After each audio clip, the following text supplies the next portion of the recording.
Assalamualaikum, selamat pagi dan salam Malaysia Madani. Anda bersama saya Nur Zamri dalam Berita Pagi edisi Selasa. Yang di-Pertuan Agong Al-Sultan Abdullah Riyatuddin Al-Mustafa Bilal Shah dan Raja Permaisuri Agong Tunku Hajah Azizah Aminah Maimunah Iskandariah berkenan berangkat ke Majlis Santapan Beradat menjunjung kasih di Wisma Perwira Angkatan Tentera Malaysia ATM Kuala Lumpur malam tadi. Majlis diadakan bersempena tamatnya pemerintahan Al-Sultan Abdullah sebagai Yang di-Pertuan Agong ke-16 pada 30 Januari ini. Keberangkatan tiba baginda disambut nyanyian lagu negaraku sebelum perarakan masuk panji-panji ke bawah duli Yang Maha Mulia Seri Paduka Baginda Yang di-Pertuan Agong ke Dewan. Majlis disertai 370 tetamu daripada ketiga-tiga ketumbukan ATM iaitu Tentera Darat, Laut dan Udara. Majlis itu turut menyaksikan ucap selamat Seri Paduka kepada ATM yang diiringi lagu Tentera Benteng Pertahanan Negara sebelum majlis santapan beradat bermula. Baginda berdua disajikan dengan tayangan montaj 7 wasiat Raja-Raja Melayu, persembahan multimedia dan nyanyian artis tempatan. Turut hadir Menteri Pertahanan Datuk Seri Muhammad Khalid Nordin serta isteri Datin Seri Rosni Umar dan Panglima ATM Jeneral Tan Sri Muhammad Abu Rahman serta isteri Puan Sri Ramlah Dawi. Akan terus menggunakan petikan ayat Al-Quran dan tafsiran dalam ucapan. Demikian tegas Perdana Menteri Datuk Seri Anwar Ibrahim.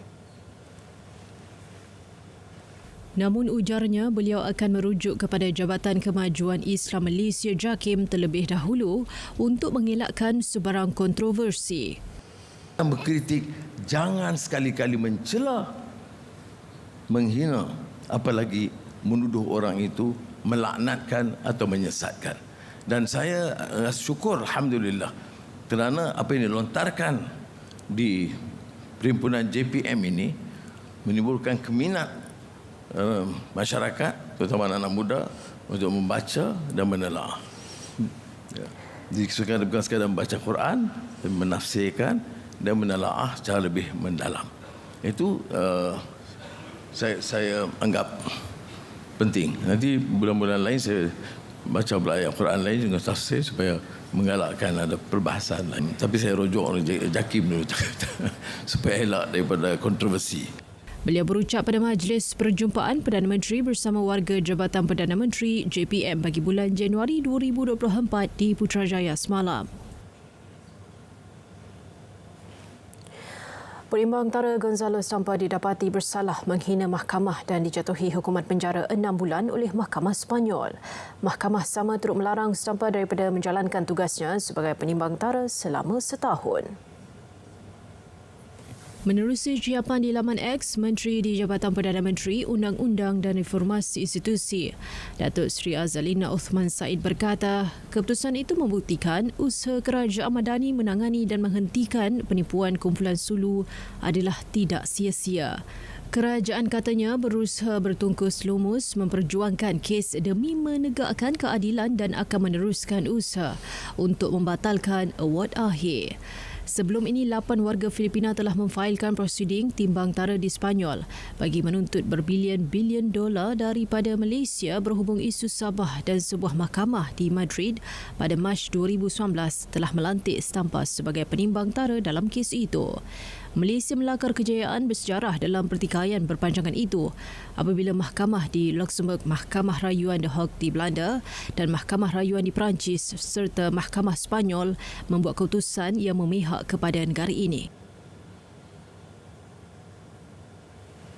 Ini perkembangan banjir setakat 6 pagi tadi, jumlah penduduk terjejas di Johor dan Pahang mencatat penurunan. Di Johor, 49 PPS masih aktif dengan jumlah penduduk terjejas turun kepada 7,324 orang. Daerah Kota Tinggi merekod sedikit penurunan dengan 4,707 penduduk terjejas melibatkan 1,289 keluarga masih berada di 26 PPS. Diikuti Johor Bahru, 840 orang daripada 233 keluarga masih ditempatkan di 5 PPS. Keluang pula 1,601 orang berlindung di 13 PPS. Manakala Pontian dengan 17 penduduk terjejas, Kulai 86 orang dan Segamat 73 orang.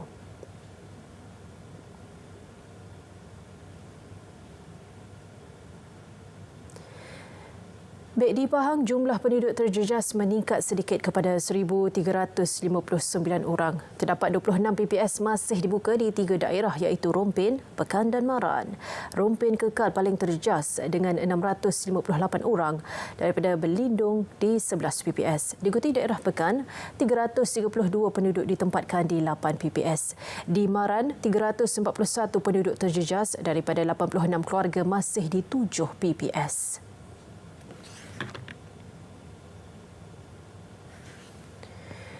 Bilik Gerakan Bencana Big Bang Jabatan Kerja Raya JKR telah diarah beroperasi dari 8 pagi hingga 12.30 malam 7 hari seminggu berikutan peningkatan kes bencana alam terutama di Johor dan Pahang. Menteri Kerja Raya Datuk Seri Alexander Nantalinggi dalam hantaran Facebook berkata, operasi itu membabitkan seluruh staf cawangan Senggara fasiliti Jalan JKR dengan 4 pelaporan situasi semasa setiap hari. Beliau turut menasihati semua penduduk sentiasa berhati-hati dan mematuhi segala arahan dikeluarkan agensi yang bertugas.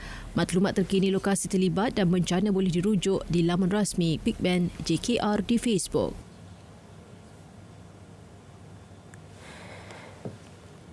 Reformasi pasaran kerja akan menjadi tumpuan utama bagi proses pengubalan dasar rancangan Malaysia ke-13 RMK ke-13 tahun ini. Menteri Ekonomi Rafizi Ramli berkata, reformasi itu akan memastikan pengurusan pasaran kerja dan bakat yang lebih berdaya saing bagi memenuhi aspirasi negara dalam pertumbuhan industri baharu. Dasar gaji progresif itu hanyalah satu komponen kumpulan di kementerian yang terlibat dengan Academy in Industry adalah satu komponen. Semua komponen-komponen ini akan digarapkan bersama-sama dengan kementerian lain untuk membentuk gagasan reformasi pasaran kerja kita, kerana pandangan saya cabaran utama dalam ekonomi kita ialah reformasi pasaran kerja. Berucap pada Majlis Amanat Menteri Ekonomi, jelas beliau kementerian akan turut memberi tumpuan kepada usaha pengukuhan ekonomi di peringkat negeri. Ini termasuk memperkemas fungsi Perbadanan Kemajuan Ekonomi Negeri serta menterjemah hala tuju ekonomi nasional dengan mewujudkan enjin pertumbuhan baharu di negeri terlibat. Usaha membanteras kartel Kementerian Pertanian dan Keterjaminan Makanan KPKM sedia menjalankan audit terhadap 39,000 pemain industri beras negara.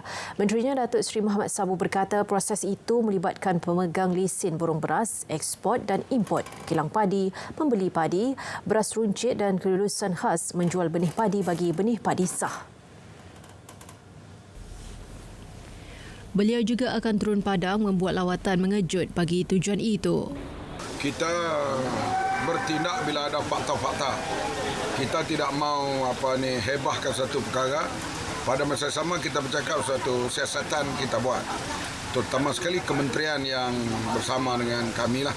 Tindakan penguatkuasaan terhadap sebarang pelanggaran undang-undang akan diambil KPKM melalui Agensi Kawal Sedia Padi dan Beras Negara. Beliau ditemui media ketika melawat projek pembiakan dan peternakan lembu baka Wagyu di Kampung Sening Bacuk, Kelantan. Ketua Pengarah Unit Penyelarasan Pelaksanaan Jabatan Perdana Menteri Datuk Seri Wan Ahmad Dahlan Abdul Aziz dilantik sebagai Ketua Pengarah Perkhidmatan Awam KPPA yang baru berkuat kuasa hari ini. Ketua Setiausaha Negara Tan Sri Muhammad Zuki Ali yang mengumumkan pelantikan itu berkata ia bagi menggantikan Datuk Seri Dr. Zulkafli Muhammad. Beliau menerusi kenyataan memaklumkan pelantikan Datuk Seri Wan Ahmad Dahlan telah mendapat berkenan daripada Yang di-Pertuan Agong Al-Sultan Abdullah Riayatuddin Al-Mustafa Bilal Shah. Datuk Seri Wan Ahmad Dahlan, 58 tahun, berkelulusan ijazah Sarjana Muda Sastra Ilmu Komunikasi Kepujian dari Universiti Airlangga Surabaya, Indonesia dan ijazah Sarjana Pengajian Strategik dan Pertahanan dari Universiti Malaya. Beliau telah berkhidmat dalam perkhidmatan awam selama 29 tahun, bermula sebagai penolong setiausaha di Kementerian Pengangkutan pada 25 Januari 1995. Beliau juga pernah berkhidmat sebagai Ketua Setiausaha Kementerian Dalam Negeri, Datuk Pengelola Bijaya Diraja di Istana Negara serta di Jabatan Perkhidmatan Awam JPA. Dari sungai ke segara, Palestin pasti merdeka. Berita pagi diteruskan dengan edisi Sabah.